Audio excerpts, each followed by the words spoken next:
bicho vai pegar!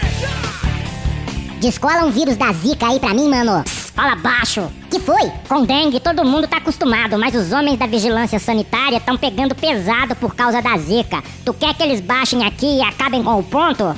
Foi mal, mas tu tem aí ou não? Velho, eu tenho dengue. Dengue eu já tenho. E não tá bom? Dá mais onda não, me dá Zika aí que falaram que o bagulho é louco. Velho, na boa, o Zaed tava tranquilo, a epidemia de dengue comendo, as autoridades dizendo que tava tudo sob controle, tá ligado? Ninguém tava nem aí com água parada, caixa d'água, mas tô vendo muito mosquito sangue bom dançando por causa dessa bosta dessa Zika. Só quero ver qual é. É assim que começa, depois tu vai querer mais.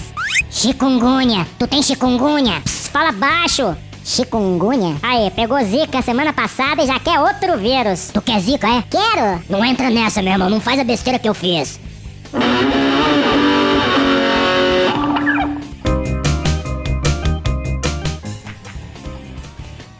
Qual é a desse chikungunya aí? Cala a boca.